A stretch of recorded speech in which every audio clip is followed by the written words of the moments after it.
ಸ್ತೋತ್ರ. ಸಮಯದಲ್ಲಿ ನಾವು ವಾಕ್ಯಕ್ಕಾಗಿ ಒಂದು ನಿಮಿಷ ಪ್ರಾರ್ಥನೆ ಮಾಡಿಕೊಳ್ಳೋಣ. ಕರ್ತನಾದ ದೇವರಿಗೆ ಸ್ತೋತ್ರ ಮಾಡ್ತೀವಿ ಸ್ವಾಮಿ. ಅಪಾಯ ಶಿವೆ ಈ ಸಮಯದಲ್ಲಿ ಕರ್ತನ ದೇವರೇ, ವಾಕ್ಯಕ್ಕಾಗಿ ನಾವು ಬಂದಿದ್ದೇವೆ ಸ್ವಾಮಿ. ದೇವರಾತ್ಮ ನೀನೇ ಸಹಾಯ ಮಾಡು. ವಾಕ್ಯದ ಮೂಲಕವಾಗಿ ನಮ್ಮ ಸಂಗಡ ಮಾತನಾಡು. ವಾಕ್ಯದ ಜೊತೆಯಲ್ಲಿ ನಮ್ಮ ಸಂಗಡ ಮಾತನಾಡು. ಪರಿಶುದ್ಧಾತ್ಮ ನೀನೇ ಮಾತನಾಡು. ನೀನೇ ನಮ್ಮ ಸಂಗಡ ಇದೆಯಾ ಸ್ತೋತ್ರ.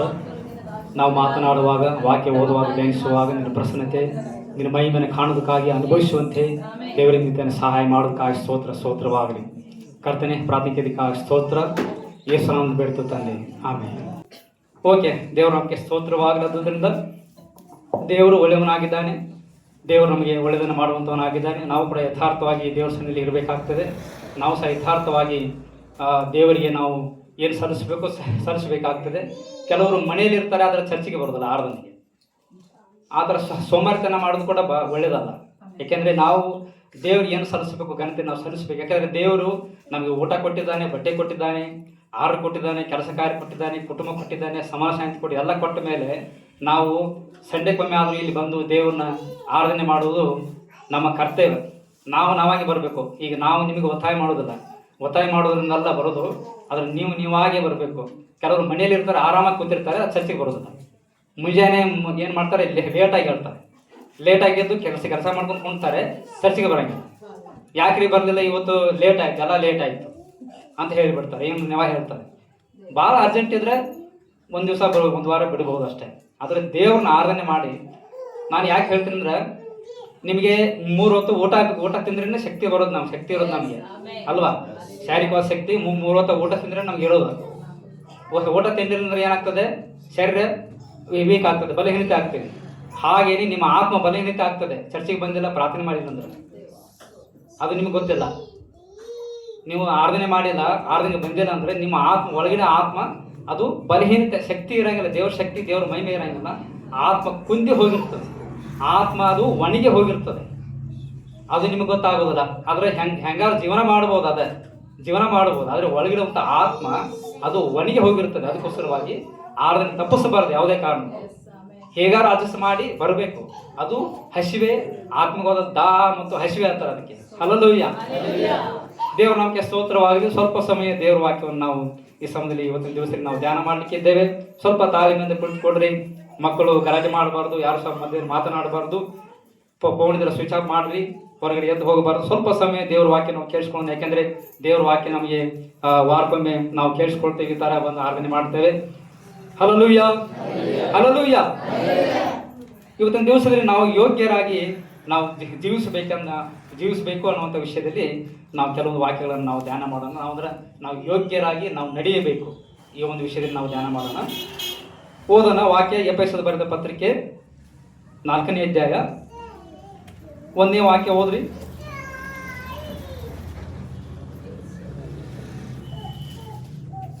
ನೀವು ದೇವರಿಂದ ಕರೆಯಲ್ಪಟ್ಟವರಾದ ಕಾರಣ ಯೋಗ್ಯರಾಗಿ ನಡೆದುಕೊಳ್ಳಬೇಕೆಂದು ಕರ್ತನ ಸೇವೆಯಲ್ಲಿ ಸೆರೆಯವನಾದ ನಾನು ನಿಮ್ಮನ್ನು ಪ್ರಬೋಧಿಸುತ್ತೇನೆ. ಓಕೆ, ದೇವರ ನಮಗೆ ಸ್ತೋತ್ರವಾಗಲಿ.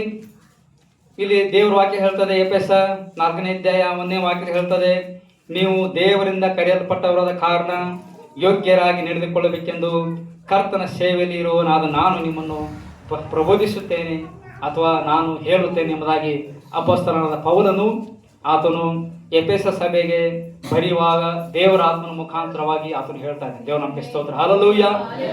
ಅಂದ್ರೆ ನಾವು ಯೋಗ್ಯರಾಗಿ ನಾವು ನಡೆಯಬೇಕಾಗಿದೆ. ದೇವರಿಗೆ ಯೋಗ್ಯರಾಗಿ ನಾವು ನಡೆಯಬೇಕಾಗಿದೆ. ಅಂತ ಆ ಒಂದು ವಿಷಯದಲ್ಲಿ ನಾವು ವಾಕ್ಯಗಳನ್ನು ಧ್ಯಾನ ಮಾಡ್ತಾ ಇದ್ದೇವೆ. ನಾವೆಲ್ಲರೂ ಕೂಡ ದೇವರ ಮಕ್ಕಳಾಗಿದ್ದೇವೆ. ನಾವೆಲ್ಲರೂ ಕೂಡ ದೇವರ ಜನರಾಗಿದ್ದೇವೆ. ಆತನ ನಾವು ನಂಬಿದಂಥವರಾಗಿದ್ದೇವೆ. ಹಲ್ಲೆಲೂಯಾ. ಅದಕ್ಕೋಸ್ಕರವಾಗಿ ದೇವರು ನಮಗೆ ಹೇಳುವಂಥದ್ದು, ದೇವರು ನಮಗೆ ಇನ್ನು ಮೇಲೆ ಕೂಡ ಹೇಳುವಂಥದ್ದು, ದೇವರ ಒಂದು ಅಪೇಕ್ಷೆ, ಒಂದು ಆಶೆ ಏನಾಗಿದೆ, ನಾವು ಯೋಗ್ಯರಾಗಿ ನಾವು ನಡೆಯಬೇಕಾಗಿದೆ. ದೇವರ ನಮಗೆ ಸ್ತೋತ್ರ. ನಾವು ಹೆಂಗೆಂಗೋ ಜೀವಿಸೋದಲ್ಲ, ಆದರೆ ದೇವರು ನಮ್ಗೆ ಕೊಡಲ್ಪಟ್ಟಂಥ ವಾಕ್ಯಗಳನ್ನು ಕೊಟ್ಟಿದ್ದಾನೆ, ಆಜ್ಞೆಗಳನ್ನು ಕೊಟ್ಟಿದ್ದಾನೆ, ವಾಗ್ದಾನವನ್ನು ಕೊಟ್ಟಿದ್ದಾನೆ, ನಮ್ಗೆ ಉಪದೇಶವನ್ನು ಕೊಟ್ಟಿದ್ದಾನೆ. ಅದಕ್ಕೋಸ್ಕರವಾಗಿ ದೇವರು ಈ ಲೋಕದಲ್ಲಿ, ಈ ಭೂಲೋಕದಲ್ಲಿ ನಾವು ಹೇಗೆ ಜೀವಿಸಬೇಕೆಂಬುದಾಗಿ ವಾಕ್ಯಗಳ ಮೂಲಕ ನಮಗೆ ದೇವರು ತಿಳಿಸಿಕೊಟ್ಟಿದ್ದಾರೆ. ಆದುದರಿಂದ ದೇವರನ್ನ ಸೇವಿಸುವಂಥ ನಾವುಗಳು ವಾಕ್ಯಗಳನ್ನು ಓದುವಂಥ ನಾವುಗಳು ನಾವು ಹೇಗೆ ಜೀವಿಸಬೇಕಾಗಿದ್ದರೆ ನಾವು ಯೋಗ್ಯರಾಗಿ ನಾವು ಜೀವಿಸಬೇಕಾಗಿದೆ. ಅದಕ್ಕೆ ಇಲ್ಲಿ ವಾಕ್ಯ ಹೇಳ್ತದೆ, ನೀವು ಯೋಗ್ಯರಾಗಿ ನಡೆದುಕೊಳ್ಳಬೇಕೆಂದು ನಿಮ್ಮನ್ನು ನಾನು ಪ್ರಬೋಧಿಸುತ್ತೇನೆ ಎಂಬುದಾಗಿ ಇಲ್ಲಿ ಎಫೆಸ ಸಭೆಯವರಿಗೆ ಹೇಳುವ ಹಾಗೆ ದೇವರು ನಮಗೂ ಸಹ ಇವತ್ತಿನ ದಿವಸದಲ್ಲಿ ಹೇಳ್ತದೆ. ಹಲ್ಲೆಲೂಯಾ. ದೇವರು ನಮಗೆ ಸ್ತೋತ್ರ. ಅದು ಯಾಕೆ ನಾವು ಯೋಗ್ಯರಾಗಿ ಜೀವಿಸಬೇಕು ಅಥವಾ ಯೋಗ್ಯರಾಗಿ ನಡಿಬೇಕೆಂಬುದಾಗಿ ನೋಡುವಾಗ ಮುಂದಿನ ಭಾಗದಲ್ಲಿ ನಾವು ನೋಡ್ತೇವೆ, ಅಥವಾ ಮುಂದಿನ ಕೆಲವೊಂದು ವಾಕ್ಯಗಳಲ್ಲಿ ನಾವು ನೋಡ್ತೇವೆ. ದೇವರು ನಮಗೆ ಸ್ತೋತ್ರವಾಗಲಿ. ಇಲ್ಲಿ ಓದೋಣ, 1 ಥೆಸಲೋನಿಕ ಬರೆದ ಪತ್ರಿಕೆಯಲ್ಲಿ 5ನೇ ಅಧ್ಯಾಯ 14ನೇ ವಾಕ್ಯ ಓದ್ರಿ. 1 ಥೆಸ 5:14. ಸಹೋದರರೇ, ಅಕ್ರಮವಾಗಿ ನಡೆಯುವವರಿಗೆ ಬುದ್ಧಿ ಹೇಳಿರಿ, ಮನಗುಂದಿದವರನ್ನು ಧೈರ್ಯಪಡಿಸಿರಿ, ಬಲಹೀನರಿಗೆ ಆಧಾರವಾಗಿರಿ, ಎಲ್ಲರಲ್ಲಿಯೂ ದೀರ್ಘ ಶಾಂತರಾಗಿರಿ ಎಂದು ನಿಮ್ಮನ್ನು ಪ್ರಬೋಧಿಸುತ್ತೇವೆ. ಓಕೆ, ದೇವರ ನಮಗೆ ಸ್ತೋತ್ರ. ಇಲ್ಲಿ ವಾಕ್ಯ ಹೇಳ್ತದೆ, ಆಕ್ರಮವಾಗಿ ನಡೆಯುವವರಿಗೆ ಬುದ್ಧಿ ಹೇಳಿರಿ ಎಂಬುದಾಗಿ ದೇವರ ವಾಕ್ಯ ಹೇಳ್ತದೆ. ಹಲ್ಲೆಲೂಯಾ. ಅಂದ್ರೆ ಇಲ್ಲಿ ನಡೆಯುವಾಗ, ಜೀವಿಸುವಾಗ ಆಕ್ರಮವಾಗಿ ನಡೆಯುವವರಿಗೆ ನೀವು ಬುದ್ಧಿಯನ್ನ ಹೇಳಿರಿ ಎಂಬುದಾಗಿ ಇಲ್ಲಿ ದೇವರ ವಾಕ್ಯ ನಮಗೆ ಹೇಳ್ತದೆ. ಅಂದ್ರೆ ಆಕ್ರಮವಾಗಿ ನಡೆಯುವವರಿಗೆ, ತಪ್ಪಾಗಿ ನಡೆಯುವವರಿಗೆ ನೀವು ಬುದ್ಧಿ ಹೇಳಿರಿ ಎಂಬುದಾಗಿ ವಾಕ್ಯ ಹೇಳ್ತದೆ. ಇಲ್ಲಿ ಎಫೆಸ ಅಥವಾ ಇಲ್ಲಿ ದೇವರ ಮಕ್ಕಳಿಗೆ ಬರೆಯುವಂಥ ಸಂದರ್ಭದಲ್ಲಿ ಹೇಳುವಂಥ ಸಂದರ್ಭದಲ್ಲಿ ಪೌಲನು ಹೇಳ್ತಾನೆ, ನೀವು ಆಕ್ರಮವಾಗಿ ನಡೆಯುವವರಿಗೆ ಬುದ್ಧಿಯನ್ನು ಹೇಳಿರಿ ಎಂಬುದಾಗಿ. ಈಗಿನ ಕಾಲದಲ್ಲಿ ಬುದ್ಧಿ ಹೇಳುವಾಗ ಅವರು ಕೆಲವರು ಕೇಳುವುದಿಲ್ಲ, ಕೆಲವರು ಅದಕ್ಕೆ ಒಪ್ಪಿಕೊಳ್ಳುವುದಿಲ್ಲ. ಒಳ್ಳೆಯದನ್ನು ಹೇಳುವಾಗ ಕೂಡ ಅವರು ಒಪ್ಪಿಕೊಳ್ಳುವುದಿಲ್ಲ. ಇದು ನೀವು ಮಾಡಬೇಡ್ರಿ ಅಂತ ಹೇಳುವಾಗ ಅದಕ್ಕೆ ಅವ್ರು ಕೆಲವರು ಒಪ್ಪುವುದಿಲ್ಲ, ಕೆಲವರು ಒಪ್ಪಿಕೊಡ್ತಾರೆ, ಕೆಲವರು ಆಯಿತು ಸರಿ ಅಂತೇಳಿ ಒಪ್ಪಿಸ್ಕೊಡ್ತಾರೆ. ದೇವ್ರ ವಾಕ್ಯದ ಪ್ರಕಾರವಾಗಿ ಬುದ್ಧಿ ಹೇಳುವಾಗ ಕೆಲವರು ಒಪ್ಪಿಕೊಳ್ಳುವುದಿಲ್ಲ. ಅವರು ಆ ಆಕ್ರಮವಾಗಿ ತಮ್ಮ ಮನಸ್ಸಿಗೆ ಬಂದಂತೆ ಅವರು ಜೀವಿಸಲಿಕ್ಕೆ ಪ್ರಾರಂಭ ಮಾಡ್ತಾರೆ, ತಮ್ಮ ಮನಸ್ಸಿಗೆ ಬಂದಂತೆ ಅವರು ನಡೀಲಿಕ್ಕೆ ಪ್ರಾರಂಭ ಮಾಡ್ತಾರೆ. ಹಾಗಾಗಿ ಅವ್ರ ಜೀವಿತ ಏನಾಗಿದೆ ಅಂದ್ರೆ ಅದು ನಾಶನದಲ್ಲಿ ಹೋಗ್ತದೆ, ತಪ್ಪಾದ ಹಾದಿಯಲ್ಲಿ ಹೋಗ್ತದೆ, ಕಷ್ಟಗಳಿಗೆ ಹೋಗ್ತದೆ, ಸಮಸ್ಯೆಗಳ ಮಧ್ಯದಲ್ಲಿ ಹೋಗ್ತದೆ. ಹಲ್ಲೆಲೂಯಾ. ಅದಕ್ಕೆ ಆಕ್ರಮವಾಗಿ ನಡೆಯುವವರಿಗೆ ಬುದ್ಧಿ ಹೇಳಿರಿ. ಬುದ್ಧಿ ಯಾಕೆ ಹೇಳ್ಬೇಕಂತ ಹೇಳಿದ್ರೆ ಅವ್ರು ಸರಿಯಾಗೋದಕ್ಕೋಸ್ಕರವಾಗಿ, ಅವ್ರಿಗೆ ತೊಂದರೆ ಕೊಡ್ಲಿಕ್ಕೋಸ್ಕರವಾಗಿ ಅಲ್ಲ, ಸರಿಯಾಗೋದಕ್ಕೋಸ್ಕರ. ಬುದ್ಧಿ ಹೇಳಿದ್ರೆ ಅಂದ್ರೆ ಸರಿಯಾಗೋದಿಲ್ಲ. ನಿಮ್ಮ ಮಕ್ಕಳು ತಪ್ಪಾಗಿ ಹೋಗುವಾಗ ಅವ್ರಿಗೆ ಬುದ್ಧಿ ಹೇಳ್ರಿ. ಹಲ್ಲೆಲೂಯಾ. ನಾವು ತಪ್ಪಾಗಿ ಹೋಗುವಾಗ ದೇವ್ರ ವಾಕ್ಯ ನಮಗೆ ಏನು ಹೇಳ್ತದೆ? ಬುದ್ಧಿ ಹೇಳ್ತದೆ. ದೇವ್ರ ವಾಕ್ಯ ನಮಗೆ ಸರಿಪಡಿಸಲಿಕ್ಕಾಗಿ ದೇವ್ರ ವಾಕ್ಯ ನಮಗೆ ಬುದ್ಧಿಯನ್ನು ಕಲಿಸ್ತದೆ. ದೇವ್ರ ವಾಕ್ಯ ನಮಗೆ ಶಿಕ್ಷಣವನ್ನು ಕೊಡ್ತದೆ, ದೈವಿಕವಾದಂಥ ಶಿಕ್ಷಣವನ್ನ, ದೇವ್ರ ಕುರಿತಾಗಿರುವಂಥ ಶಿಕ್ಷಣವನ್ನು ನಮಗೆ ಕೊಡುವಂಥದ್ದಾಗಿರ್ತದೆ. ಈ ದೇವ್ರ ವಾಕ್ಯ ನಮಗೆ ಬುದ್ಧಿ ಹೇಳುವಂಥದ್ದಾಗಿರ್ತದೆ. ಅದಕ್ಕೋಸ್ಕರವಾಗಿ ಈ ವಾಕ್ಯದ ಮುಖಾಂತರವಾಗಿ ನಾವು ಏನಾದರೂ ನಿಮಗೆ ಹೇಳುವಾಗ ನೀವು ಅದಕ್ಕೆ ವಿಧೇಯರಾಗಬೇಕು, ಅದಕ್ಕೆ ಒಪ್ಪಿಕೊಳ್ಳುವಂತರಾಗಿರ್ಬೇಕು. Hallelujah, hallelujah. ಅದಕ್ಕೆ ದೇವ್ರ ವಾಕ್ಯ ನಮಗೆ ಕಲಿಸುವಂಥದ್ದಾಗಿದೆ. ದೇವ್ರ ವಾಕ್ಯ ನಮಗೆ ಬುದ್ಧಿಯನ್ನು ಹೇಳುವಂಥದ್ದಾಗಿರುತ್ತದೆ. ಯಾಕೆಂದ್ರೆ ನಾವು ಸರಿಯಾಗಿ ಯೋಗ್ಯರಾಗಿ ನಾವು ನಡೆದಕ್ಕೋಸ್ಕರವಾಗಿ, ದೇವರಿಗೆ ಮೆಚ್ಚುಗೆಯಾಗಿ ನಾವು ಜೀವಿಸೋದಕ್ಕೋಸ್ಕರವಾಗಿ, ಕುಟುಂಬಗಳಲ್ಲಿ ನಾವು ಯೋಗ್ಯರಾಗಿ ನಡೆಯೋದಕ್ಕೋಸ್ಕರವಾಗಿ, ಹೊರಗಡೆ ಜನರ ಮಧ್ಯದಲ್ಲಿ ಕೂಡ ನಾವು ಯೋಗ್ಯರಾಗಿ ನಡೆಯೋದಕ್ಕೋಸ್ಕರವಾಗಿ, ಅದಕ್ಕೋಸ್ಕರ ನಮಗೆ ಈ ದೇವರ ವಾಕ್ಯ ನಮಗೆ ಬುದ್ಧಿಯನ್ನ ಹೇಳಿಕೊಡುವಂಥದ್ದಾಗಿರ್ತದೆ. Hallelujah, hallelujah. ಅದಕ್ಕೆ ದೇವರ ವಾಕ್ಯನ ಓದಬೇಕು, ದೇವರ ವಾಕ್ಯನ ಧ್ಯಾನಿಸಬೇಕು, ದೇವರ ವಾಕ್ಯನ ಕೇಳಿಸ್ಕೊಳ್ಬೇಕು. ಆವಾಗ ನಮಗೆ ಒಳ್ಳೆ ಬುದ್ಧಿ ಬರ್ತದೆ, ಹೇಗೆ ಜೀವಿಸ್ಬೇಕು, ಹೇಗೆ ನಾವು ನಡಿಬೇಕಂತೇಳಿ. ಅದಕ್ಕೆ ಇಲ್ಲಿ ಆಕ್ರಮವಾಗಿ ನಡೆಯುವವರಿಗೆ ಬುದ್ಧಿಯನ್ನು ಹೇಳಿರಿ ಎಂಬುದಾಗಿ. ನಾವು ಆಕ್ರಮವಾಗಿ ನಡಿಬಾರ್ದು, ನಾವು ನೀತಿವಂತ ಮಾರ್ಗ ಬಿಟ್ಟು ನಡೆಯಬಾರ್ದು, ಕೆಟ್ಟ ದಾರಿಯಲ್ಲಿ ನಾವು ನಡೆಯಬಾರ್ದು, ಹಾದಿ ತಪ್ಪಿ ನಾವು ನಡಿಬಾರ್ದು, ನಾವು ಮನಸ್ಸಿಗೆ ಬಂದಂತೆ ನಾವು ನಡೆಯಬಾರ್ದು, ನಾವು ಯಾವುದೇ ಒಂದು ಕೆಟ್ಟತನದಲ್ಲಿ ಅಥವಾ ಅಶಾಂತಿಯಲ್ಲಿ ನಾವು ನಡೆಯಬಾರ್ದು. ನಾವು ಯೋಗ್ಯರಾಗಿ ನಡಿಬೇಕು, ಒಳ್ಳೆಯವರಾಗಿ ನಡಿಬೇಕು, ಒಳ್ಳೆಯದನ್ನು ಮಾಡಬೇಕು ಎಂಬುದಾಗಿ ಇಲ್ಲಿ ದೇವರ ವಾಕ್ಯ ನಮಗೆ ಕಲಿಸಿಕೊಡುವಂಥದ್ದು. Hallelujah, hallelujah. ಹಾಗೆ ನೋಡ್ತೇವೆ ವಾಕ್ಯದಲ್ಲಿ ಫಿಲಿಪ ಬರೆದ ಪತ್ರಿಕೆಯಲ್ಲಿ ಓದ್ರಿ 1:27ನೇ ವಾಕ್ಯದಲ್ಲಿ. ಫಿಲಿಪ 1:27. ಹೇಗೂ ಕ್ರಿಸ್ತನ ಸುವಾರ್ತೆಗೆ ಯೋಗ್ಯರಾಗಿ ನಡೆದುಕೊಳ್ಳಿರಿ. ಓಕೆ, ದೇವರ ನಮಗೆ ಸ್ತೋತ್ರ. ಇಲ್ಲಿ ಹೇಳ್ತದೆ, ಹೇಗೂ ಕ್ರಿಸ್ತನ ಸುವಾರ್ತೆಗೆ ಯೋಗ್ಯರಾಗಿ ನೀವು ನಡೆದುಕೊಳ್ಳಿರಿ ಎಂಬುದಾಗಿ. ಹಲ್ಲೆಲೂಯಾ. ಕ್ರಿಸ್ತನ ಸುವಾರ್ತೆಗೆ ಯೋಗ್ಯರಾಗಿ ನೀವು ನಡೆದುಕೊಳ್ಳಬೇಕೆಂಬುದಾಗಿ ಇಲ್ಲಿ ವಾಕ್ಯದಲ್ಲಿ ಓದುತ್ತೇವೆ. ಸ್ವಾರ್ಥೆಗೆ ಯೋಗ್ಯರಾಗಿ ನೀವು ನಡೀರಿ. ದೇವರ ವಾಕ್ಯ ನಮಗೆ ಬೋಧಿಸಲ್ಪಟ್ಟಾಗ, ದೇವರ ವಾಕ್ಯ ನಮಗೆ ಹೇಳಲ್ಪಟ್ಟಾಗ ನಮಗೆ ನಾವು ಅದಕ್ಕೆ ಯೋಗ್ಯರಾಗಿ ನಾವು ನಡೀಬೇಕೆಂಬುದಾಗಿ ಇಲ್ಲಿ ಹೇಳ್ತಾರೆ. ಹೇಗೂ ನೀವು ಹೇಗಾದರೂ ಇರ್ರಿ, ಎಲ್ಲಾದರೂ ಇರ್ರಿ, ಅದರ ಕ್ರಿಸ್ತನ ಸ್ವಾರ್ಥೆಗೆ ಯೋಗ್ಯರಾಗಿ ನೀವು ನಡೆಯಬೇಕೆಂಬುದಾಗಿ ವಾಕ್ಯ ಹೇಳ್ತಾರೆ. Hallelujah, hallelujah. ಕ್ರಿಸ್ತನ ಸುವಾರ್ತೆಗೆ ಯೋಗ್ಯರಾಗಿ ನೀವು ನಡಿಬೇಕೆಂಬುದಾಗಿ ಬೈಬಲ್ ವಾಕ್ಯ ನಮಗೆ ಸ್ಪಷ್ಟವಾಗಿ ಬೋಧಿಸುವಂಥದ್ದು. ದೇವರ ನಮಗೆ ಸ್ತೋತ್ರವಾಗಲಿ. ಈ ಸುವಾರ್ತೆ ಯಾವುದಪ್ಪ ಅಂತಂದರೆ ದೇವರ ವಾಕ್ಯ. ದೇವರ ಆಜ್ಞೆಗಳನ್ನು ಕೊಟ್ಟಿದ್ದಾನೆ, ನಿಯಮಗಳನ್ನು ಕೊಟ್ಟಿದ್ದಾನೆ. ಇಸ್ರಾಯೇಲಿಗೆ ದೇವರ ಆಜ್ಞೆಗಳನ್ನು ಕೊಟ್ಟರು. ಹೊಸ ಒಡಂಬಡಿಕೆ ಭಕ್ತರಾಗಿರ್ತಾರೆ ನಮಗೆ ದೇವರ ಆಜ್ಞೆಗಳನ್ನು ಕೊಟ್ಟರು, ನಿಯಮಗಳನ್ನು ಕೊಟ್ಟರು, ವಾಕ್ಯಗಳನ್ನು ಕೊಟ್ಟರು, ಎಲ್ಲ ಕೊಟ್ಟಿದ್ದಾರೆ. ಸುವಾರ್ತೆಯನ್ನು ಕೊಟ್ಟರು, ಸುವಾರ್ತೆ ನಮಗೆ ಸಾರಲ್ಪಟ್ಟಿತ್ತು. ಅದ್ರ ಜೊತೆಗೆ ಅನೇಕ ನಿಯಮಗಳು ನಮಗೆ ಕೊಡಲ್ಪಟ್ಟಿತ್ತು. ಆ ನಿಯಮಗಳ ಅನುಸಾರವಾಗಿ ನಾವು ಜೀವಿಸಬೇಕಾಗಿದೆ. ದೇವರ ನಮಗೆ ಸ್ತೋತ್ರ. ಸುವಾರ್ತೆಗೆ ನೀವು ಯೋಗ್ಯರಾಗಿ ನೀವು ನಡೆದುಕೊಳ್ಳಿರಿ ಎಂಬುದು. ಹಾಗಾದರೆ ಸುವಾರ್ತೆಗೆ ದೇವರ ವಾಕ್ಯಕ್ಕೆ ಯೋಗ್ಯರಾಗಿ ನಾವು ಜೀವಿಸ್ತಾ ಇದ್ದೇವೆ. ಆದಾಮ್ ಅವರು ದೇವರ ವಾಕ್ಯವನ್ನು ಮೀರಿದರು ಅಥವಾ ದೇವರ ಆಜ್ಞೆಯನ್ನು ಮೀರಿ ಅವರು ಪಾಪ ಮಾಡಿದರು. ಅವ್ರು ಮಾಡಿದಂಥ ಪಾಪದ ನಿಮಿತ್ತವಾಗಿ ಭೂಮಿಗೆ ಶಾಪ ಬಂತು ಮತ್ತು ಮಾನವನಿಗೆ ಶಾಪ ಬಂತು ಎಂಬುದಾಗಿ ನೋಡ್ತೇವೆ. ಅಲ್ಲಿ ಮರಣ ಉಂಟಾಯಿತು ಎಂಬುದಾಗಿ ನೋಡ್ತೇವೆ. ಅಲ್ಲಿ ಶಾಪಗಳು ಉತ್ಪತ್ತಿ ಆಯಿತು ಅಂತ ನೋಡ್ತೇವೆ. ದೇವರ ನಮಗೆ ಸ್ತೋತ್ರ. ಆದಾಮ್ ಅವರು ದೇವರ ವಾಕ್ಯಕ್ಕೆ ಅವರು ವಿರುದ್ಧವಾಗಿ ಹೋದರು. ದೇವರ ವಾಕ್ಯವನ್ನು ಅನುಸರಿಸಿ ನಡೀಲಿಲ್ಲ. ಸುವಾರ್ತೆಗೆ ಯೋಗ್ಯವಾಗಿ ಅವರು ನಡೀಲಿಲ್ಲ. ವಾಕ್ಯಕ್ಕೆ ಯೋಗ್ಯವಾಗಿ ಅವರು ನಡೀಲಿಲ್ಲ. ಆದ್ದರಿಂದ ಅವರಿಗೆ ಆದಾಮ್ ಅವರಿಗೆ ಮರಣ ಉಂಟಾಯಿತು ಅಂತ ನೋಡ್ತೇವೆ. ಅದರ ನಿಮಿತ್ತವಾಗಿ ಎಲ್ಲ ಮಾನವರಿಗೆ ಮರಣ ಉಂಟಾಯಿತು ಎಂಬುದನ್ನು ನೋಡ್ತೇವೆ. ದೇವರ ವಾಕ್ಯವನ್ನು ನಾವು ತಪ್ಪಿ ಹೋಗುವಾಗ ಅಲ್ಲಿ ತೊಂದರೆ ಬರ್ತದೆ. ದೇವರ ವಾಕ್ಯಕ್ಕೆ ವಿರುದ್ಧವಾಗಿ ಹೋಗುವಾಗ ನಮ್ಗೆ ಸಮಸ್ಯೆಗಳು ಬರ್ತದೆ. ದೇವರ ವಾಕ್ಯಕ್ಕೆ ವಿರುದ್ಧವಾಗಿ ಹೋಗುವಾಗ ರೋಗಗಳು ಬರ್ತದೆ. ದೇವರ ವಾಕ್ಯಕ್ಕೆ ವಿರುದ್ಧವಾಗಿ ಹೋಗುವಾಗ ಕೇಡುಗಳು, ಸಮಸ್ಯೆಗಳು ಉಂಟಾಗ್ತದೆ, ಅಡ್ಡಿಗಳು ಉಂಟಾಗ್ತದೆ, ಸಮಸ್ಯೆಗಳು ಉಂಟಾಗ್ತದೆ. Hallelujah, hallelujah. ಅದಕ್ಕೆ ದೇವರ ವಾಕ್ಯಕ್ಕೆ ವಿರುದ್ಧವಾಗಿ ಹೋಗುವುದು ಮತ್ತೆ ಸಮಸ್ಯೆಗಳು ಬರುವಾಗ ಸಮಸ್ಯೆ ಬಂತು ಅಂತ ಹೇಳೋದು ಅದು ಯೋಗ್ಯವಲ್ಲ. ಆದರೆ ದೇವರ ವಾಕ್ಯಕ್ಕೆ ನಾವು ಸುವಾರ್ತೆಗೆ ಯೋಗ್ಯವಾಗಿ ನಾವು ನಡೆಯಬೇಕೆಂಬುದಾಗಿ ಇಲ್ಲಿ ಬೈಬಲಲ್ಲಿ ಸ್ಪಷ್ಟವಾಗಿ ನಾವು ಓದುತ್ತೇವೆ. ದೇವರ ನಮಗೆ ಸ್ತೋತ್ರವಾಗುತ್ತೆ. ಹಾಗೆ ಸುವಾರ್ತೆಯನ್ನು ನಾವು ಕೇಳಿಸ್ಕೊಳ್ತೇವೆ, ವಾಕ್ಯಗಳನ್ನು ನಾವು ಕೇಳಿಸ್ಕೊಳ್ತೇವೆ, ಅದಕ್ಕೆ ವಿಧೇಯರಾಗಿ ನಾವು ಜೀವಿಸುತ್ತೇವೋ ಎಂಬುದಾಗಿ ನಮ್ಮನ್ನು ನಾವು ಪರೀಕ್ಷಿಸಿಕೊಳ್ಳಬೇಕು. ಇಲ್ಲಿ ಓದೋಣ ವಾಕ್ಯದಲ್ಲಿ ಎಫೆಸ ಬರೆದ ಪತ್ರಿಕೆ ಕೂಡ ಇನ್ನೊಂದು ವಾಕ್ಯ ಹೀಗೆ ಹೇಳ್ತದೆ. ಎಫೆಸ 5:15 ವಾಕ್ಯ.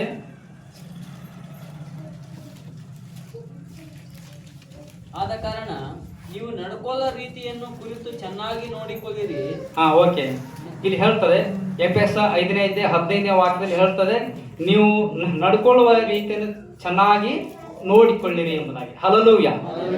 ನೀವು ಚೆನ್ನಾಗಿ ನೋಡಿಕೊಳ್ಳಿರಿ ಅಂದ್ರೆ ನೀವು ನಡ್ಕೊಳ್ಳುವ ರೀತಿಯನ್ನ ಚೆನ್ನಾಗಿ ನೀವು ನೋಡಿಕೊಳ್ಳ್ರಿ ಅಂತ. ನಡ್ಕೊಳ್ಳುವ ರೀತಿಯನ್ನ ನೀವು ನಿಮ್ಮಷ್ಟಕ್ಕೆ ನೀವೇ ನೋಡ್ಕೊಳ್ರಿ. ಅಂದ್ರೆ ಒಂದು ರೀತಿ ನೀತಿ ಅನ್ನೋದಿದೆ. ಅದಕ್ಕೆ ನೀವು ನಡ್ಕೊಳ್ಳುವ ರೀತಿಯನ್ನ ನೀವು ಚೆನ್ನಾಗಿ ನೋಡಿಕೊಳ್ಳ್ರಿ. ಹಲ್ಲೆಲೂಯ. ಅಂದ್ರೆ ಮನುಷ್ಯನಿಗೆ ಒಂದು ರೀತಿ ನೀತಿ ಅನ್ನೋದು ಇರ್ತದೆ. ಜೀವನದಲ್ಲಿ ಒಂದು ರೀತಿ ನೀತಿ ಅನ್ನೋದು ಇದೆ. ದೇವರ ನಮಗೆ ಸ್ತೋತ್ರವಾಗಲಿ. ಅದಕ್ಕೆ ನೋಡ್ರಿ, ಎಲ್ಲ ಕಡೆಗೆ ನಾವು ನೋಡ್ತೇವೆ ಒಂದು ರೀತಿ, ಒಂದು ನೀತಿ, ಒಂದು ಪದ್ಧತಿ. ಮನೆಯಲ್ಲಿ ಒಂದು ರೀತಿ ನೀತಿ ಎಲ್ಲ ಇರ್ತದೆ. ದೇವರ ನಮಗೆ ಸ್ತೋತ್ರ. ಅದು ಒಳ್ಳೆಯ ನೀತಿ, ಒಳ್ಳೆಯ ರೀತಿ ಇರಬೇಕು. ದೇವರ ನಮಗೆ ಸ್ತೋತ್ರ. ಅದಕ್ಕೆ ನೀವು ನಡ್ಕೊಳ್ಳುವ ರೀತಿಯನ್ನು ಚೆನ್ನಾಗಿ ಯೋಚಿಸಿ ತಿಳ್ಕೊಳ್ರಿ ಎಂಬುದಾಗಿ ಇಲ್ಲಿ ವಾಕ್ಯ ಹೇಳ್ತದೆ.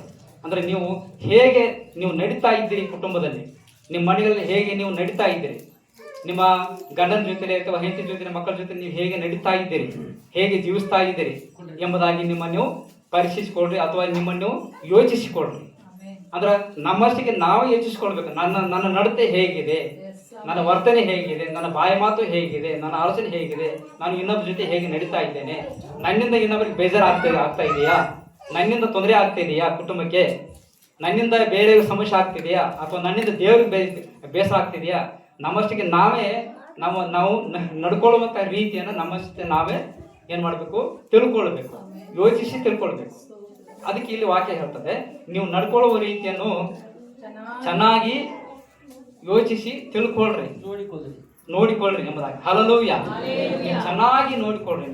ನೀವು ನಡ್ಕೊಳ್ಳುವಂತಹ ರೀತಿಯನ್ನ, ಅದರ ಬಗ್ಗೆ, ನಿಮ್ಮ ಜೀವಿತದ ಬಗ್ಗೆ ನಿಮ್ಮಷ್ಟಕ್ಕೆ ನೀವೇ ಯೋಚನೆ ಮಾಡ್ಕೊಳ್ಳಿ. ಹಲ್ಲೆಲೂಯ. ಕೆಲವರು ಹಾಗೆ ಹೋಗ್ತಾ ಇರ್ತಾರೆ, ತಮ್ಮ ಮನಸ್ಸಿಗೆ ಬಂದಾಗ ಹೋಗ್ತಾ ಇರ್ತಾರೆ. ಅವ್ರ ಜೀವಿತದ ಬಗ್ಗೆ ಅವ್ರು ಯೋಚನೆ ಮಾಡಂಗಿಲ್ಲ. ನಾನು ಎಲ್ಲಿದ್ದೇನೆ, ಏನು ಮಾಡ್ತಾ ಇದ್ದೇನೆ, ಹೇಗೆ ಮಾಡ್ತಾ ಇದ್ದೇನೆ, ಯಾವುದ್ರಲ್ಲಿದ್ದೇನೆ, ಏನು ಸಮಸ್ಯೆ ಅಥವಾ ನಾನು ಏನು ಕೆಟ್ಟದನ್ನು ಮಾಡ್ತಾ ಇದ್ದೇನೆ, ಏನು ಮಾತನಾಡ್ತಿದ್ದೇನೆ, ಏನು ಯೋಚನೆ ಮಾಡ್ತಿದ್ದೇನೆ ಎಂಬುದಾಗಿ ಅದ್ರ ಬಗ್ಗೆ ಯೋಚನೆ ಮಾಡಂಗಿಲ್ಲ. ಅವ್ರು ಏನು ಮಾಡ್ತಾರೆ, ಅವ್ರ ಮನಸ್ಸಿಗೆ ಬಂದಂಗೆ ಹೋಗ್ತಾರೆ.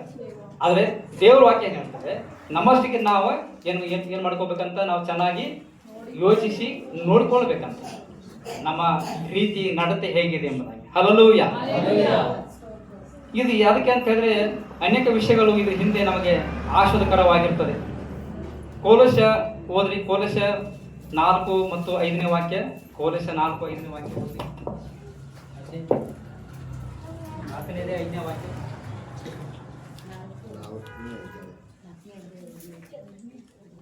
ನಾನು ಸೆರೆಯಲ್ಲಿದ್ದೇನಲ್ಲ, ಸಮಯವನ್ನು ಸುಮ್ಮನೆ ಕಳೆದುಕೊಳ್ಳದೆ ಅದನ್ನು ಬೆಳೆಯುವುದೆಂದು ಉಪಯೋಗಿಸಿ ಹೊರಗಿನವರ ಮುಂದೆ ಜ್ಞಾನವುಳ್ಳವರಾಗಿ ನಡೆದುಕೊಳ್ಳಿರಿ. ಕೋಲೋಸ 4ನೇದೇ 5ನೇ ವಾಕ್ಯ ಓದಿದ್ದೇವೆ ಈಗಾಗಲೇ. ಸಮಯವನ್ನು ಸುಮ್ಮನೆ ಕಳ್ಕೊಳ್ಳದೆ ಅದನ್ನು ಬೆಲೆಯುಳ್ಳದೆಂದು ಉಪಯೋಗಿಸಿ ಹೊರಗಿನವರ ಮುಂದೆ ಜ್ಞಾನವುಳ್ಳವರಾಗಿ ನಡೆದುಕೊಳ್ಳಿರಿ. ಹಲ್ಲೆಲೂಯಾ. ನಿಮ್ಮ ಸಂಭಾಷಣೆ ಯಾವಾಗ ಇಂಪಾಗಿಯೂ ರಸವತ್ತಾಗಿಯೂ ಇರಲಿ. ಹೀಗೆ ನೀವು ಯಾರ್ಯಾರಿಗೂ ಯಾವ ರೀತಿಯಲ್ಲಿ ಉತ್ತರ ಹೇಳಬೇಕು ಅದನ್ನು ತಿಳಿದುಕೊಳ್ಳುವಿರಿ. ದೇವರ ನಮಗೆ ಸ್ತೋತ್ರ. ಹೊರಗಿನವರ ಮುಂದೆ ನೀವು ಜ್ಞಾನವುಳ್ಳವರಾಗಿ ನಡೆದುಕೊಳ್ಳ್ರಿ. ಹಲ್ಲೆಲೂಯಾ. ಇಲ್ಲಿ ವಾಕ್ಯ ಏನು ಹೇಳ್ತದೆ? ನೀವು ಹೊರಗಿನವರ ಮುಂದೆ ಕೂಡ ನೀವು ಜ್ಞಾನವುಳ್ಳವರಾಗಿ ನಡೆದುಕೊಳ್ಳಿರಿ ಎಂಬುದಾಗಿ ದೇವರ ವಾಕ್ಯ ಹೇಳ್ತದೆ. ದೇವರ ನಮಗೆ ಸ್ತೋತ್ರ. ಅಂದರೆ ನಾವು ಒಳಗಡೆ ಮಾತ್ರವಲ್ಲ, ಕುಟುಂಬದಲ್ಲಿ ಮಾತ್ರವಲ್ಲ, ದೇವರ ದೃಷ್ಟಿಯಲ್ಲಿ ನಾವು ಯೋಗ್ಯರಾಗಿ ನಡೆದು ಮಾತ್ರವಲ್ಲ, ನಾವು ಹೊರಗಿನವರ ಮುಂದೆ ಕೂಡ ನಾವು ಯೋಗ್ಯರಾಗಿ ನಾವು ನಡೀಬೇಕೆಂಬುದಾಗಿ ದೇವರ ವಾಕ್ಯ ಹೇಳ್ತದೆ. ಯಾಕೆ ಅಂತ ಹೇಳಿದ್ರೆ, ಈಗ ಜನ ನಮ್ಮನ್ನು ನೋಡ್ತಾರೆ, ನಮ್ಮನ್ನು ಗಮನಿಸ್ತಾರೆ, ಇವ್ರು ಚರ್ಚೆಗೆ ಹೋಗ್ತಿದ್ದಾರೆ, ಯೇಸುವನ್ನು ನಂಬಿದ್ದಾರೆ ಎಂಬುದಾಗಿ ಜನರಿಗೆ ಎಲ್ಲ ಗೊತ್ತು. ನೀವು ಚರ್ಚಿಗೆ ಬರ್ತೀರಿ ಅಂತ ಜನರಿಗೆ ಗೊತ್ತು, ನೀವು ಪ್ರಾರ್ಥನೆ ಮಾಡ್ತೀರಿ ಅಂತ ಜನರಿಗೆಲ್ಲ ಗೊತ್ತು, ಬೇರೆಯವ್ರಿಗೆ. ಆದರೆ ನೀವು ನಿಮ್ಮ ಜೀವಿತ ಸರಿ ಇಲ್ಲ, ನಿಮ್ಮ ನಡತೆ ಸರಿ ಇಲ್ಲ, ನಿಮ್ಮ ಮನೆಯಲ್ಲೇ ಒಂದು ಏನೋ ಒಂಥರ ಅಸಮಾಧಾನ, ನಿಮ್ಮ ಜೀವಿತದಲ್ಲಿ ಯಾವುದೋ ಒಂದು ಕೆಟ್ಟ ಚಟಗಳು ಅಥವಾ ಏನೋ ತೊಂದರೆಗಳು ಇದೆಲ್ಲ ಇರುವಾಗ ಜನಗಳು ಏನಂತಾರೆ? ಇವ್ರು ಚರ್ಚೆಗೆ ಹೋಗ್ತಾರೆ ಮತ್ತು ಈ ರೀತಿ ಮಾಡ್ತಾರೆ, ಇವ್ರು ಚರ್ಚೆಗೆ ಹೋಗ್ತಾರೆ, ಈ ರೀತಿ ಕೆಟ್ಟದ್ದು ಇವ್ರಲ್ಲಿದೆ, ಸಮಸ್ಯೆ ಇದೆ, ಈ ರೀತಿ ಜನಗಳೇನು ಮಾಡ್ತಾರೆ? ಯೋಚನೆ ಮಾಡ್ತಾರೆ. ಇವರ ಬದಲಾವಣೆ ಆಗಿಲ್ಲ ಅಥವಾ ಇವರಿಗೆ ಆಶೀರ್ವಾದ ಬಂದಿಲ್ಲ, ಇವ್ರ ಜೀವನ ಸರಿಯಾಗಿಲ್ಲ, ಮತ್ತು ನಾವು ಚರ್ಚೆಗೆ ಹೋದ್ರೆ ನಮಗೆ ಹೆಂಗೆ ಸರಿ ಆಗ್ತದೆ ಅಂತೇಳಿ ಅನ್ಯ ಜನ ಯೋಚನೆ ಮಾಡ್ತಾರೆ. ಆದರೆ ಜನ ಬೇರೆಯವರು ಯೇಸುವನ್ನು ನಂಬಬೇಕಾದ್ರೆ ನಮ್ಮ ಜೀವಿತ ನೋಡಿ ಅವ್ರು ನಂಬ್ತಾರೆ, ನಮ್ಮ ಸಾಕ್ಷಿಯನ್ನು ನೋಡಿ ಅವ್ರು ನಂಬ್ತಾರೆ, ನಮ್ಮ ನಡತೆ ನೋಡಿ, ನಮ್ಮ ಜೀವಿತ ನೋಡಿ ಅವರು ನಂಬುವಂಥವರಾಗಿರ್ತಾರೆ. ಹಲ್ಲೆಲೂಯಾ. ಒಂದು ವೇಳೆ ಏನಾದ್ರು ಸಮಸ್ಯೆಗಳು ಇದ್ದರೆ ನಾವು ಏನು ಮಾಡ್ಬೇಕು? ದೇವರೇ ಪ್ರಾರ್ಥನೆ ಮಾಡ್ಬೇಕು. ದೇವರಲ್ಲಿ ಏನಂತ? ದೇವರೇ ನನಗೆ ಒಳ್ಳೆ ನಡತೆಯನ್ನು ಕೊಡಪ್ಪ, ನನಗೆ ಶುದ್ಧ ಭಾವನೆ ಕೊಡು, ನನಗೆ ಒಳ್ಳೆ ಮಾತುಗಳನ್ನು ಬಾಯಿಂದ ಕೊಡು ದೇವರೇ, ನನ್ನಲ್ಲಿ ಒಳ್ಳೆ ಹೃದಯವನ್ನು ನನಗೆ ಕೊಡು ದೇವರೇ, ನನಗೆ ಒಳ್ಳೆ ಮನಸ್ಸನ್ನು ಕೊಡು ದೇವರೇ, ನಮ್ಮ ಕುಟುಂಬದಲ್ಲಿ ಒಳ್ಳೆ ಮನಸ್ಸನ್ನು ಎಲ್ಲ ಕೊಡು ದೇವರು ಅಂತೇಳಿ ಪ್ರಾರ್ಥನೆ ಮಾಡೋದಾದ್ರೆ ದೇವರು ಹಾಗೇನೆ ಕೊಡ್ತಾರೆ. ಹಲ್ಲೆಲೂಯಾ. ಆದರೆ ನಮ್ಮ ನಡತೆ ಹೊರಗಿನವರು ನಮ್ಮನ್ನು ನೋಡುವಾಗ ನಮ್ಮ ಸಾಕ್ಷಿ ಚೆನ್ನಾಗಿರಬೇಕು, ನಮ್ಮ ಜೀವಿತ ಚೆನ್ನಾಗಿರ್ಬೇಕು. ಯಾಕೆಂದರೆ ವಾಕ್ಯ ಹೇಳ್ತದೆ, ನೀವು ಹೊರಗಿನವರ ಮುಂದೆ ನೀವು ಜ್ಞಾನ ಉಳ್ಳವರಾಗಿ ನಡೆದುಕೊಳ್ಳಿರಿ. ಈ ಜ್ಞಾನ ಎಲ್ಲಿಂದ ಬರ್ತದೆ? ದೇವರ ವಾಕ್ಯದಿಂದ ಬರ್ತದೆ. ಹಲ್ಲೆಲೂಯಾ. ಅನ್ಯ ಜನರಿಗೆ ಈ ಬೈಬಲ್ ವಾಕ್ಯದ ಜ್ಞಾನ ಅಥವಾ ದೇವರ ಜ್ಞಾನ ಅವರಿಗಿಲ್ಲ. ಬೈಬಲ್ ವಾಕ್ಯದ ಜ್ಞಾನ ಅನ್ಯ ಜನರಿಗೆಲ್ಲ. ಯಾಕೆಂದರೆ ಅವ್ರು ನಂಬಿಲ್ಲ, ಬೈಬಲ್ ವಾಕ್ಯ ಓದಿಲ್ಲ. ಆದರೆ ನೀವು ಯೇಸುವನ್ನು ನಂಬಿದ್ದೀರಿ, ನೀವು ಬೈಬಲ್ ವಾಕ್ಯವನ್ನು ಓದುವಂಥವರಾಗಿರ್ತೀರಿ, ನೀವು ಬೈಬಲ್ ವಾಕ್ಯವನ್ನು ಕೇಳಿಸ್ಕೊಳ್ಳುವಂಥವರಾಗಿರ್ತೀರಿ. ಆದುದರಿಂದ ನಿಮ್ಮಲ್ಲಿ ಈ ದೇವರ ವಾಕ್ಯದ ಜ್ಞಾನ ಇದೆ. ಅದಕ್ಕೆ ಹೊರಗಿನವರ ಮುಂದೆ ಜ್ಞಾನವುಳ್ಳವರಾಗಿ ನಡೆದುಕೊಳ್ಳ್ರಿ. ಹಲ್ಲೆಲೂಯಾ. ಈ ವಾಕ್ಯದ ಜ್ಞಾನ ಯಾವ ಜ್ಞಾನ? ವಾಕ್ಯದ ಜ್ಞಾನ ಉಳ್ಳವರಾಗಿ ನೀವು ನಡೆದುಕೊಳ್ಳ್ರಿ. ವಾಕ್ಯವನ್ನು ತಲೆಯಲ್ಲಿ ಇಟ್ಕೊಳ್ರಿ, ವಾಕ್ಯವನ್ನ ನಿಮ್ಮ ಹೃದಯದಲ್ಲಿ ಇಟ್ಕೊಳ್ರಿ. ಆ ವಾಕ್ಯವನ್ನು ನೆನಪಿಸಿಕೊಂಡವರಾಗಿ ನಾನು ಹೇಗೆ ಜೀವಿಸಬೇಕು, ಹೊರಗಿನವರ ಮುಂದೆ, ಜನರ ಮುಂದೆ ಹೇಗೆ ಜೀವಿಸಬೇಕು, ಹೇಗೆ ಸಾಕ್ಷಿಯಾಗಿ ಜೀವಿಸಬೇಕು, ಹೇಗೆ ಮೆಚ್ಚುಗೆಯಾಗಿ ಜೀವಿಸಬೇಕು, ಕುಟುಂಬದಲ್ಲಿ ಹೇಗೆ ಜೀವಿಸಬೇಕು ಎಂಬುದಾಗಿ ಜ್ಞಾನವನ್ನು, ಈ ವಾಕ್ಯದ ಜ್ಞಾನವನ್ನು ಪಡ್ಕೊಂಡಿದ್ದಿಲ್ಲ, ಆ ಜ್ಞಾನದಿಂದ ಜೀವಿಸ್ರಿ. ಹಲ್ಲೆಲೂಯಾ. ಅದರ ಮುಖಾಂತರವಾಗಿ ನಿಮ್ಮ ಸಾಕ್ಷಿ ಚೆನ್ನಾಗಿರ್ತದೆ. ಅದರ ಮುಖಾಂತರವಾಗಿ ದೇವರಿಗೆ ಮೆಚ್ಚುಗೆ ಆಗ್ತೀರಾ. ಅದರ ಮುಖಾಂತರವಾಗಿ ದೇವರು ನಿಮ್ಮನ್ನು ಹೆಚ್ಚಾಗಿ ಆಶೀರ್ವಾದ ಮಾಡುವಂಥವನಾಗಿರ್ತಾನೆ. ಸಂತೋಷವು ಸಮಾಧಾನ ನಿಮ್ಮ ಜೊತೆ ಅಲ್ಲಿ ಬರುವಂಥದ್ದಾಗಿರ್ತದೆ. ನಮ್ಮನ್ನು ನಾವು ಸರಿಪಡಿಸ್ಕೊಂಡು ಬಿಟ್ರೆ ನಮ್ಮ ಜೀವಿತದಲ್ಲಿ ಸಮಾಧಾನವೂ ಬರ್ತದೆ, ಶಾಂತಿ ಬರ್ತದೆ, ನೆಮ್ಮದಿ ಬರ್ತದೆ, ಪ್ರಸನ್ನತೆ ಬರ್ತದೆ. ಹಲ್ಲೆಲೂಯಾ. ನೀವು ಚರ್ಚಿಗೆ ಬರ್ತೀರಾ, ನೀವು ಯೇಸುವನ್ನು ನಂಬಿದ್ದೀರಾ, ಇದು ಕೇವಲ ಯಾವುದೋ ಒಂದು ಏನೋ ಒಂದು ಅದ್ಭುತ ಆಗಲಿ ಎಂಬುದಾಗಲ್ಲ, ಅದ್ಭುತಕ್ಕೋಸ್ಕರವಾಗಿ ಮಾತ್ರ ಅಲ್ಲ. ಅದ್ಭುತಕ್ಕೋಸ್ಕರವಾಗಿ ಯೇಸುವನ್ನು ನಂಬೋದಾದ್ರೆ ಅವ್ರು ಯಾರು ಸ್ಥಿರವಾಗಿ ನಿಂತ್ಕೊಳ್ಳೋದು, ಕ್ರಿಸ್ತ ನಂಬಿಕೆಯಲ್ಲಿ ನಿಲ್ಲಂಗಿಲ್ಲ. ಆದರೆ ನಮಗೆ ಏನು ಬೇಕು? ಆತ್ಮಿಕ ಸಮಾಧಾನ ಬೇಕು. ದೇವರ ಪ್ರಸನ್ನತೆಯಲ್ಲಿ ಏನಿದೆ? ಸಮಾಧಾನ ಇದೆ. ದೇವರ ಪ್ರಸನ್ನತೆಯಲ್ಲಿ, ದೇವರ ಆಲಯದಲ್ಲಿ ಸಂತೋಷ ಇದೆ. ಕ್ರಿಸ್ತನಲ್ಲಿ ನಾವು ನಂಬಿಕೆ ಇಟ್ಟು ಜೀವಿಸುವಾಗ ಒಂದು ಸಮಾಧಾನ ಇರ್ತದೆ, ಮನಸ್ಸಿಗೆ ಸಮಾಧಾನ ಇರ್ತದೆ, ಮನಸ್ಸಿಗೆ ನೆಮ್ಮದಿ ಇರ್ತದೆ. ದೇವರ ಪ್ರಸನ್ನತೆಯಲ್ಲಿ, ದೇವರ ಸಾನ್ನಿಧ್ಯದಲ್ಲಿ ಒಂದು ಸಮಾಧಾನ ಇರ್ತದೆ, ಒಂದು ನೆಮ್ಮದಿ ಇರ್ತದೆ. ನಾವು ಅದರಲ್ಲಿ ಜೀವಿಸುವಂಥವರಾಗಿರ್ಬೇಕು. ನಾವು ಯೇಸುವನ್ನು ನಂಬಿದ್ದೇವಲ್ಲ, ಅದರಲ್ಲಿ ನಾವು ಸಮಾಧಾನದಲ್ಲಿ ನಾವು ಜೀವಿಸಬೇಕು.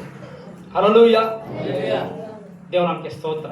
ಅದಕ್ಕೋಸ್ಕರವಾಗಿ ಈ ಆರಾಧನೆಯನ್ನು ನಾವು ತಪ್ಪಿಸುವಾಗ ಅಥವಾ ಪ್ರಾರ್ಥನೆಗಳನ್ನು ನಾವು ತಪ್ಪಿಸುವಾಗ, ಪ್ರಾರ್ಥನೆಗಳನ್ನು ನಾವು ಅಸಡ್ಡೆ ಮಾಡುವಾಗ ಏನಾಗ್ತದೆ, ದೇವ್ರ ಪ್ರಸನ್ನತೆ ನಮ್ಮ ಒಳಗಡೆ ಇರೋದಿಲ್ಲ. ದೇವ್ರ ಶಕ್ತಿ, ದೇವ್ರ ಪ್ರಸನ್ನತೆ, ದೇವ್ರ ಸಾನ್ನಿಧ್ಯ ಇರೋದಿಲ್ಲ. ಆವಾಗ ಅಶಾಂತಿ, ಅಸಮಾಧಾನ, ಏನು ಮನಸ್ಸಿಗೆ ಒಂಥರ ಬೇಜಾರು ಇದೆಲ್ಲ ಬಂದ್ಬಿಡ್ತವೆ. ಆದರೆ ಎಷ್ಟು ಹೆಚ್ಚಾಗಿ ನೀವು ಪ್ರಾರ್ಥನೆ ಮಾಡಿ, ಎಷ್ಟು ಹೆಚ್ಚಾಗಿ ನೀವು ಆರಾಧನೆಯಲ್ಲಿ ನೀವು ಪಾಲಕರಾಗ್ತಿರೋ, ದೇವ್ರ ವಾಕ್ಯದಲ್ಲಿ ಪಾಲಕರಾಗ್ತಿರೋ, ಅಷ್ಟು ಹೆಚ್ಚಾಗಿ ದೇವ್ರ ಪ್ರಸನ್ನತೆ ಇರ್ತದೆ. ದೇವ್ರ ನಮಗೆ ಸ್ತೋತ್ರ. ಇದು ಒಂದು ದಿವಸ ಪ್ರಾರ್ಥನೆ ಮಾಡಿ ಬಿಡೋದಲ್ಲ. ಕ್ರೈಸ್ತಿಯ ಜೀವಿತ, ದೇವರ ಮಕ್ಕಳ ಜೀವಿತ ಇದು ಒಂದು ದಿವಸ ಚರ್ಚಿಗೆ ಬಂದು ಬಿಡೋದಲ್ಲ. ಒಂದು ದಿವಸ ನಾವು ಏನು ಪ್ರಾರ್ಥನೆ ಮಾಡಿ ಬಿಡೋದಲ್ಲ. ಒಂದು ದಿವಸ ಬೈಬಲ್ ವಾಕ್ಯ ಓದಿ ಬಿಡೋದಲ್ಲ. ಯಾಕಂದ್ರೆ ನಾವು ಒಂದು ದಿವಸ ಊಟ ಮಾಡಿ ನಾವು ಬಿಡಂಗಿಲ್ಲ. ಏನು ಮಾಡ್ತೀವಿ, ಇಡೀ ವರ್ಷವೆಲ್ಲ ಊಟ ಮಾಡ್ತೀವಿ, ಇಡೀ ದಿವಸವೆಲ್ಲ ಮೂರು ಹೊತ್ತು ಊಟ ಮಾಡ್ತೀವಿ ಅಲ್ವಾ? ಹಾಗೇನೆ ಇದು ಒಂದು ದಿವಸ ಪ್ರಾರ್ಥನೆ ಮಾಡಿ ಬಿಡೋದಲ್ಲ, ಒಂದು ದಿವಸ ಚರ್ಚಿಗೆ ಬಂದು ಬಿಡೋದಲ್ಲ, ಅಥವಾ ಒಂದು ತಿಂಗಳು ಹೋಗಿ ಚರ್ಚಿಗೆ ಹೋಗಿ ಬಿಡೋದಲ್ಲ. ದೇವ್ರ ನಮಗೆ ಸ್ತೋತ್ರ. ಇಲ್ಲಿ ಏನಂದ್ರೆ ಇದು ನಮಗೆ ಆತ್ಮಿಕ ಆಹಾರ ಯಾವಾಗಲೂ ಬೇಕು. ದೇವ್ರ ಪ್ರಸನ್ನತೆ ನಮ್ಗೆ ಯಾವಾಗಲೂ ಬೇಕು. ದೇವ್ರ ಮಹಿಮೆ ನಮಗೆ ಯಾವಾಗಲೂ ಬೇಕು. ದೇವ್ರ ಸಾನ್ನಿಧ್ಯ ನಮಗೆ ಯಾವಾಗಲೂ ಬೇಕು.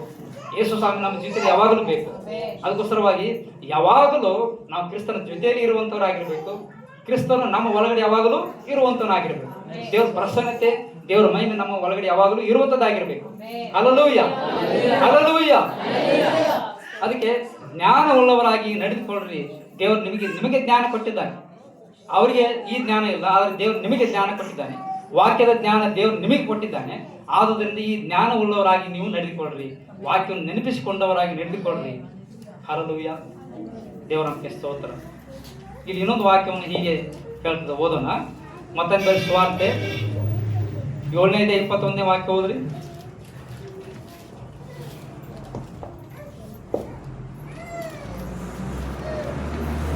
ನನ್ನನ್ನು ಸ್ವಾಮಿ ಸ್ವಾಮಿ ಅನ್ನುವರೆಲ್ಲರೂ ಪರಲೋಕ ರಾಜ್ಯದಲ್ಲಿ ಸೇರುವರೆಂದು ನೆನೆಸಬೇಡಿರಿ. ಪರಲೋಕದಲ್ಲಿರುವ ನನ್ನ ತಂದೆಯ ಚಿತ್ತದಂತೆ ನಡೆಯುವವನೇ ಪರಲೋಕ ರಾಜ್ಯಕ್ಕೆ ಸೇರುವನು. ಸ್ವಾಮಿ ಸ್ವಾಮಿ, ನಿನ್ನ ಹೆಸರಿನ ಮೇಲೆ ನಾವು ಬೋಧನೆ ಹೇಳಲಿಲ್ಲವೇ? ನಿನ್ನ ಹೆಸರಿನ ಮೇಲೆ ದೆವ್ವಗಳನ್ನು ಬಿಡಿಸಲಿಲ್ಲವೇ? ನಿನ್ನ ಹೆಸರಿನ ಮೇಲೆ ಅನೇಕ ಮಹತ್ ಕಾರ್ಯಗಳನ್ನು ಮಾಡಲಿಲ್ಲವೇ ಎಂದು ಆ ದಿನದಲ್ಲಿ ಎಷ್ಟೋ ಜನರು ನನಗೆ ಹೇಳುವರು. ಆಗ ನಾನು ಅವರಿಗೆ, ನಾನೆಂದೂ ನಿಮ್ಮ ಗುರುತು ಕಾಣೆನು, ಧರ್ಮವನ್ನು ಮೀರಿ ನಡೆಯುವವರೇ ನನ್ನಿಂದ ತೊಲಗಿ ಹೋಗಿರಿ ಎಂದು ಎಲ್ಲರ ಮುಂದೆ ಹೇಳಿಬಿಡುವೆನು. ಓಕೆ, ದೇವರು ನಮಗೆ ಸ್ತೋತ್ರವಾಗಲಿ. Hallelujah, hallelujah. ಮಕ್ಕಳು ಕಲೆಕ್ಟ್ ಮಾಡಬಾರ್ದು. ದೇವರು ನಮಗೆ ಸ್ತೋತ್ರವಾಗಲಿ. ಇಲ್ಲಿ ವಾಕ್ಯ ಹೇಳ್ತದೆ, ಮತ್ತೊಂದು ಸುವಾರ್ತೆಯಲ್ಲಿ ವಾಕ್ಯ ಹೇಳ್ತದೆ, 7ನೇ ಅಧ್ಯಾಯ ಅದರ 21ನೇ ವಾಕ್ಯದಿಂದ ನಾವು ನೋಡ್ತೇವೆ. ನನ್ನನ್ನು ಸ್ವಾಮಿ ಸ್ವಾಮಿ ಅನ್ನುವರೆಲ್ಲರೂ ಪರಲೋಕ ರಾಜ್ಯದಲ್ಲಿ ಸೇರುವರೆಂದು ನೆನೆಸಬೇಡ್ರಿ. ಪರಲೋಕದಲ್ಲಿರುವ ನನ್ನ ತಂದೆಯ ಚಿತ್ತದಂತೆ ನಡೆಯುವವನೇ ಪರಲೋಕ ರಾಜ್ಯಕ್ಕೆ ಸೇರುವನು.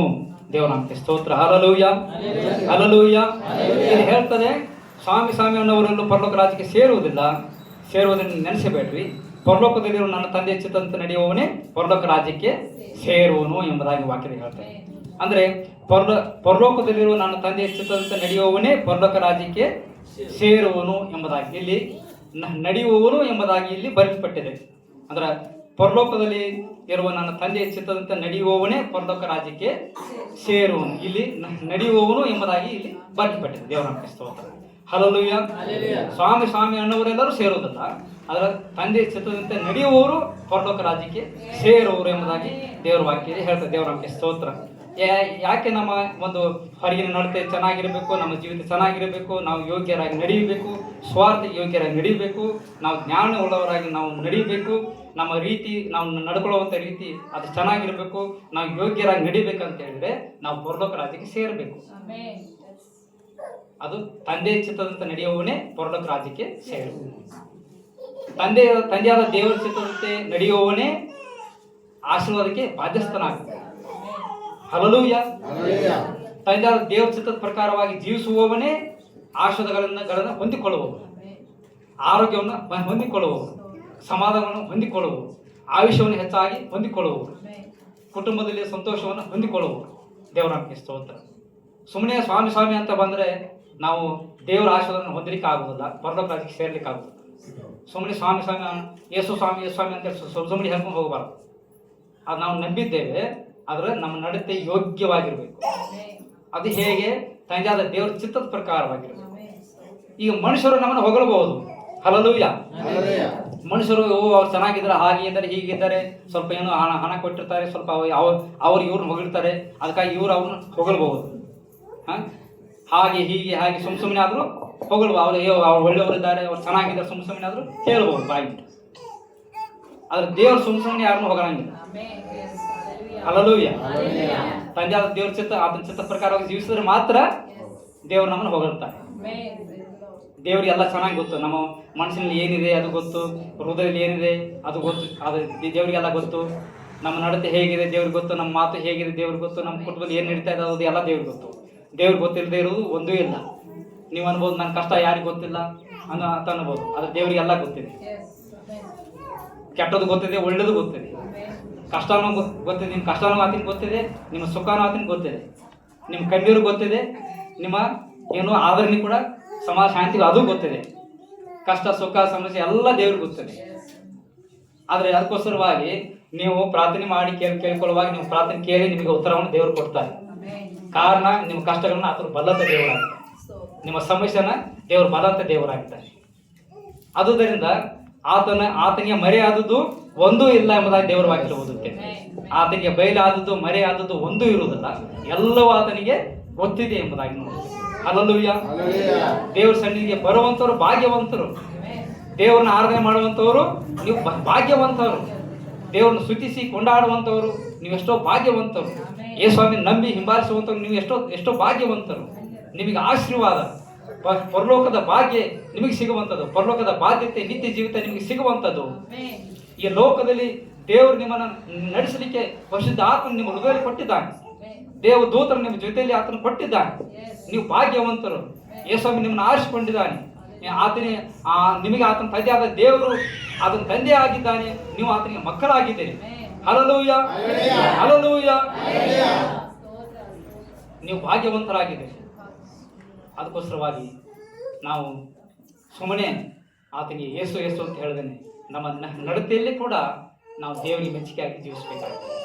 ಪರಲೋಕದಲ್ಲಿ ನನ್ನ ತಂದೆ ಚಿತ್ತಂತೆ ನಡೆಯುವವನೇ ಪರಲೋಕ ರಾಜ್ಯಕ್ಕೆ ಸೇರುವನು. ದೇವರಂತೆ ಸ್ತೋತ್ರ. ಯೇಸು ಸ್ವಾಮಿ ಒಂದು ವೇಳೆ ಬರುವುದಾದರೆ ಎಷ್ಟು ಜನ ಕ್ರೈಸ್ತರು ಮೇಲೆ ಪರಲೋಕಕ್ಕೆ ಹೋಗ್ತಾರಂತೆ ಗೊತ್ತಿಲ್ಲ, ಎಷ್ಟು ಜನ ಎತ್ತಲ್ಪಡ್ತಾರಂತೆ ಗೊತ್ತಿಲ್ಲ.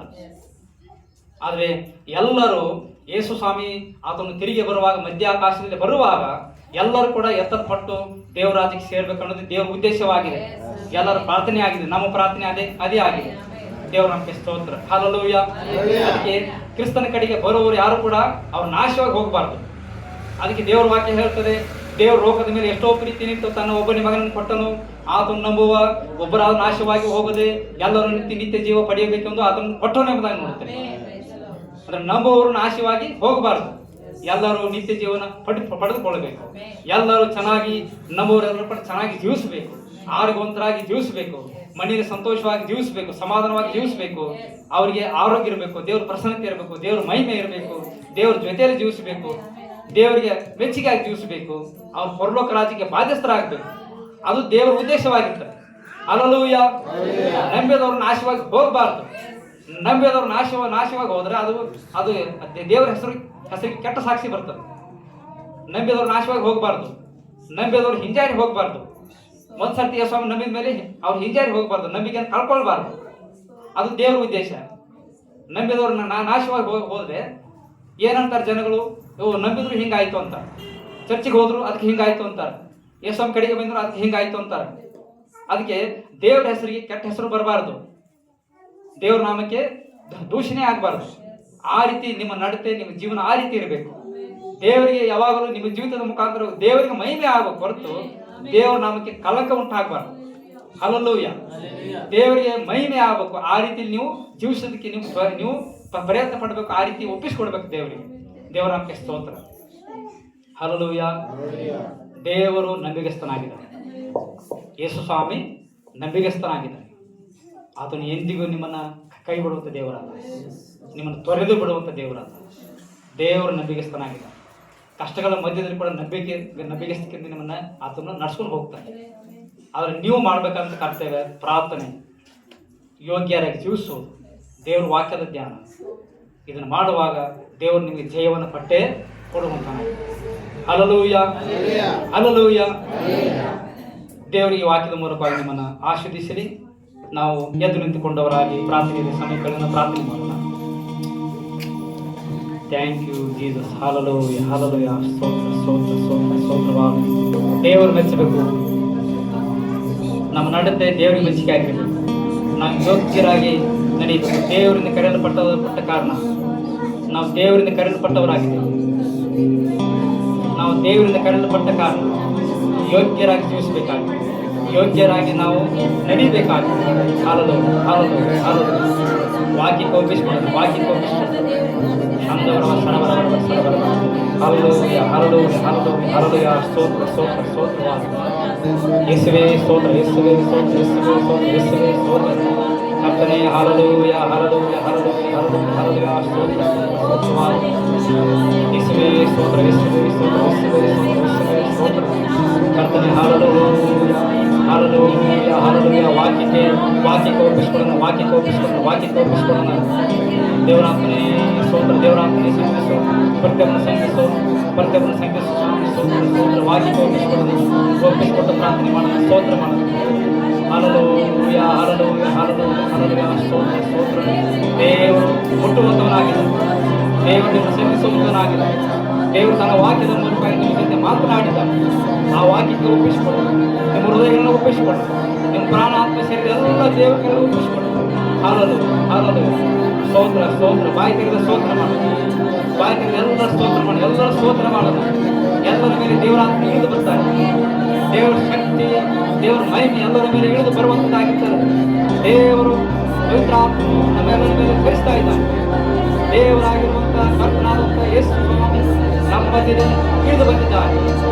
ಚಂದವರವರ ಸರಬರವರ ಸ್ತೋತ್ರ, ಸ್ತೋತ್ರ ಮಾಡೋಣ. ಸರಬರವರ ಸರಬರವರ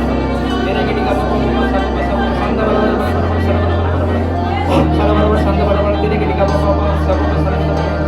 ಅಭಿಷೇಕವು ಇಳಿದು ಬರ್ತಾ ಇದೆ. ದೇವರ ಪವಿತ್ರಾತ್ಮನ ಬೆಂಕಿ ಇಳಿದು ಬರ್ತಾ ಇದೆ. ಪವಿತ್ರಾತ್ಮ ಬೆಂಕಿ, ಪವಿತ್ರಾತ್ಮ ಬೆಂಕಿ ಇಳಿದು ಬರ್ತಾ ಇದೆ. ಹಲ್ಲೆಲೂಯಾ. ಸಂದಬಡವ ಸರಬರವರ ನೆರೆಗಿಡಿಗ ಸರಬರವರ ಸರಬರವರ ಸರಬರ ಸಂದಬಡವರ ನೆರೆಗಿಡಿಗ ಸಬಬ ಸಬಬ ಸರಬರ ಸರಬರ ಸಂದಬಡವರ ಸರಬರವರ ಸರಬರವರ ನೆರೆಗಿಡಿಗ ಸ್ತೋತ್ರ, ಸ್ತೋತ್ರ ಮಾಡಿ. ಮಧುರ ಅನ್ಯ ಭಾಷೆ ಬರುವಾಗ ಅನ್ಯ ಭಾಷೆ ಪ್ರಾರ್ಥನೆ ಮಾಡಿ. ಅನ್ಯ ಭಾಷೆ ಪ್ರಾರ್ಥನೆ ಮಾಡಿ. ಸ್ತೋತ್ರ ಮಾಡಿ. ಅನ್ಯ ಭಾಷೆ ಪ್ರಾರ್ಥನೆ ಮಾಡಿ. ಅನ್ಯ ಭಾಷೆ ಬಂದರೆ ಅನ್ಯ ಭಾಷೆ ಪ್ರಾರ್ಥನೆ ಮಾಡಿ. ಸಂದವರವರ ಸರಬರವರ ಸರಬರ ಸಂದಬಡವರ ಪವಿತ್ರಾತ್ಮ ಶಕ್ತಿ, ಪವಿತ್ರಾತ್ಮ ಶಕ್ತಿ ಇಳಿದು ಬರಲಿ. ಪವಿತ್ರಾತ್ಮ ಶಕ್ತಿ ಇಳಿದು ಬರಲಿ. ನಾವು ಕರೆಗಳನ್ನು ತಟ್ಟಿ ದೇವರನ್ನು ಗಲಪಡಿಸೋಣ. ದೇವರನ್ನು ತಿಳಿಸ್ತಾನೆ, ದೇವರನ್ನು ತಿಳಿಸ್ತಾನೆ. ಸಂದವರವರ ಸರಬರವರ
ಸಮಸ್ಯೆಗಳ ಪರಿಹಾರ ದೇವರು ಕೊಟ್ಟೇ ಕೊಡ್ತಾರೆ. ಯೇಸುವಿಗೆ ಯಾವುದು ಕೂಡ ಅಸಾಧ್ಯವಿಲ್ಲ. ಎಲ್ಲವೂ ದೇವರಿಗೆ ಎಲ್ಲವೂ ಸಾಧ್ಯ. ಮನುಷ್ಯರಿಗೆ ಅಸಾಧ್ಯ, ದೇವರಿಗೆ ಎಲ್ಲವೂ ಸಾಧ್ಯ ಮಾಡುತ್ತೆ. ಹಾಲೆಲೂಯಾ.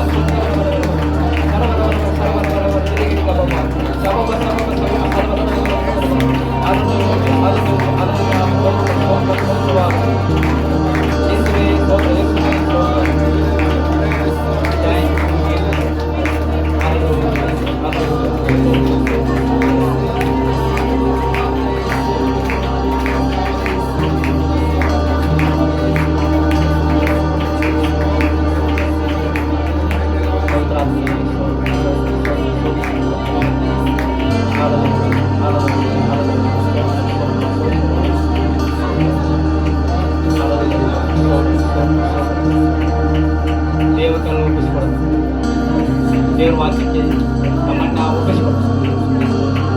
ನಮ್ಮ ಪ್ರಾಣ ಆತ್ಮ ಶರೀರ ಎಲ್ಲ ದೇವರ